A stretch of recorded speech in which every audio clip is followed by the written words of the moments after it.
Louvado seja nosso Senhor Jesus Cristo, para sempre seja louvado. Nós vos adoramos, ó Cristo, e vos bendizemos, porque pela vossa Santa Cruz remistes o mundo. Vinde, ó Deus, em nosso auxílio, socorrei-nos sem demora.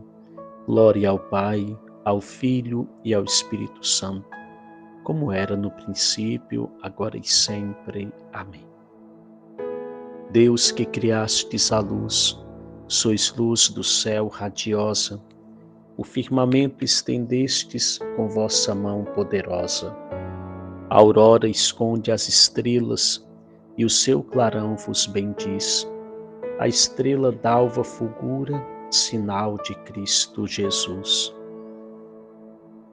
Ó Deus, sois dia dos dias, sois luz da luz na unidade, num só poder sobre os seres, numa só glória trindade. Perante vós, Salvador, a nossa fronte inclinamos, a vós, ao Pai e ao Espírito, louvor eterno cantamos.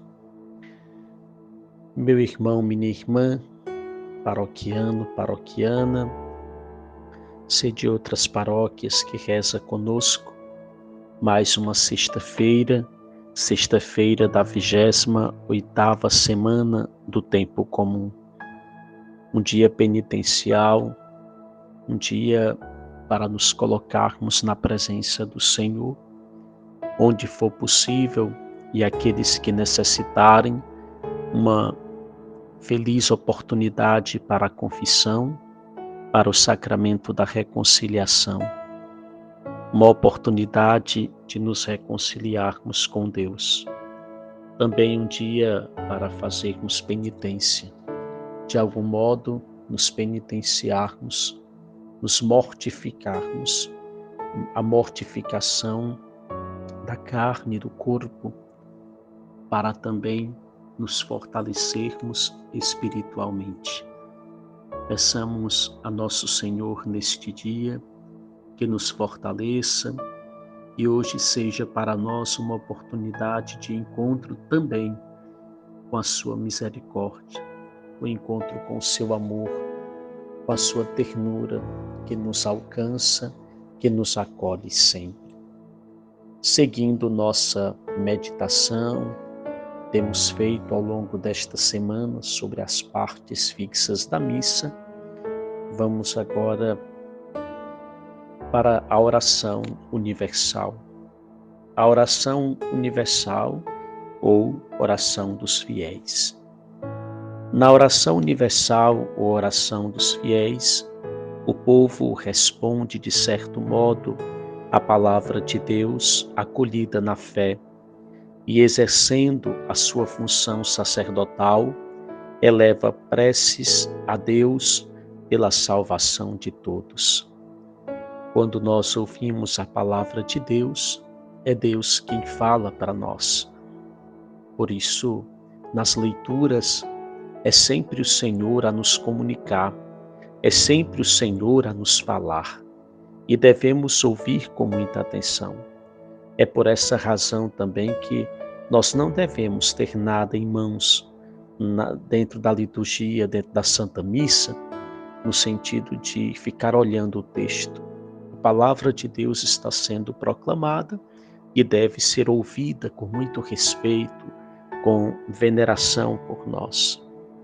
Nós devemos ouvir a palavra de Deus. Depois, nós meditamos a palavra na homilia e nas preces. Aquela palavra que nós ouvimos e meditamos, ela se transforma em oração, em súplica a Deus. Convém que normalmente se faça esta oração nas missas com o povo, de tal sorte que se reze pela Santa Igreja, pelos governantes, pelos que sofrem necessidades, por todos os seres humanos e pela salvação do mundo inteiro. Normalmente são estas as séries de intenções: pelas necessidades da Igreja, pelos poderes públicos e pela salvação de todo o mundo, pelos que sofrem qualquer dificuldade, pela comunidade local. No entanto, em alguma celebração especial, tal como confirmação, matrimônio, exéquias, as intenções podem referir-se mais estreitamente a tais circunstâncias. Cabe ao sacerdote presidente da cadeira dirigir a oração. Ele a introduz com breve exortação, convidando os fiéis a rezarem e depois a conclui. As intenções propostas sejam sóbrias, compostas com sábia liberdade e breves palavras, e expressem a unidade, expressem a oração de toda a comunidade. Normalmente, as intenções são proferidas do ambão ou de outro lugar apropriado, pelo diácono, pelo cantor, pelo leitor ou por um fiel leigo.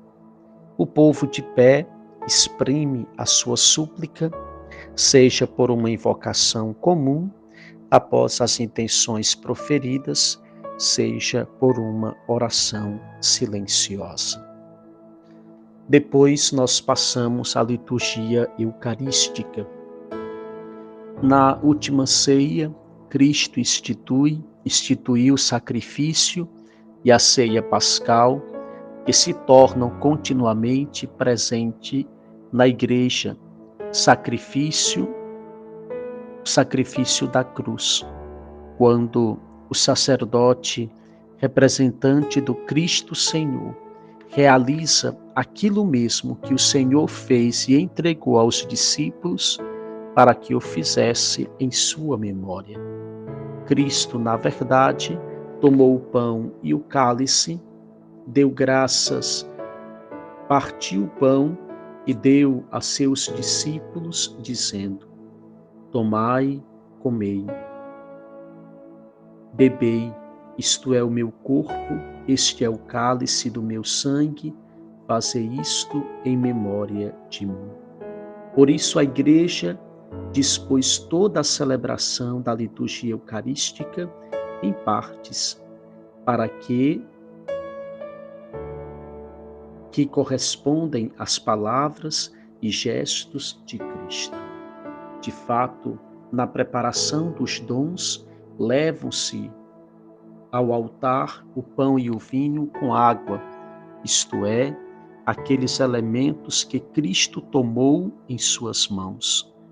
Na oração eucarística, rendem-se graças a Deus por toda a obra da salvação, e as oferendas se tornam corpo e sangue de Cristo. Pela fração do pão e pela comunhão, os fiéis, embora muitos, recebem o corpo e o sangue do Senhor de um só pão e de um só cálice, do mesmo modo como os apóstolos das mãos do próprio Cristo. Nos próximos dias, nós veremos a preparação dos dons, nós veremos a oração sobre as oferendas, a oração eucarística, o rito da comunhão, a oração do Senhor, o rito da paz, a fração do pão, a comunhão e os ritos finais. E assim concluiremos esta meditação que estamos fazendo para nos ajudar no conhecimento e a celebrar bem a Santa Eucaristia. O Senhor esteja convosco, Ele está no meio de nós. Proclamação do Evangelho de Jesus Cristo, narrado segundo Lucas. Glória a vós, Senhor. Naquele tempo, milhares de pessoas se reuniram a ponto de uns pisarem os outros. Jesus começou a falar primeiro a seus discípulos: tomai cuidado com o fermento dos fariseus, que é a hipocrisia. Não há nada de escondido que não venha a ser revelado, e não há nada de oculto que não venha a ser conhecido. Portanto, tudo o que tiverdes dito na escuridão, será ouvido à luz do dia, e o que tiverdes pronunciado ao pé do ouvido no quarto será proclamado sobre os telhados. Pois bem, meus amigos, eu vos digo, não tenhais medo daqueles que matam o corpo, não podendo fazer mais do que isto. Vou mostrar-vos a quem deveis temer. Temei aquele que, depois de tirar a vida, tem o poder de lançar-vos no inferno. Sim, eu vos digo, a este temei. Não se vendem 5 pardais por uma pequena quantia? No entanto, nenhum deles é esquecido por Deus. Até mesmo os cabelos de vossa cabeça estão todos contados. Não tenhais medo. Vós valeis mais do que muitos pardais. Palavra da salvação, glória a vós, Senhor. Se somos homens e mulheres de Deus, nada neste mundo nos deve causar temor, a não ser o temor de perdermos a vida eterna. A isso sim devemos temer, porque se somos de Deus, o nosso único medo e o nosso maior prejuízo só pode ser o de perder a salvação eterna. Essa nossa vida aqui, presente neste mundo, ela é apenas um caminho. Estamos em direção, estamos a caminho para a nossa verdadeira vida que está escondida em Deus. Em vista disso, precisamos viver uma vida coerente com a nossa fé. Precisamos viver na transparência, na integridade e na honestidade.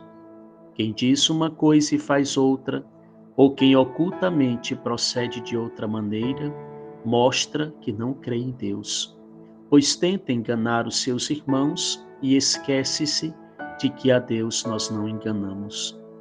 É possível enganar os irmãos, aqueles que estão ao nosso lado, mas a Deus ninguém engana. Por outro lado, o discípulo de Jesus é aquele que deve primar pela coerência entre aquilo que diz e aquilo que faz, mesmo que isso venha lhe causar danos, mesmo que essa coerência incomode a ponto de perdermos a nossa vida.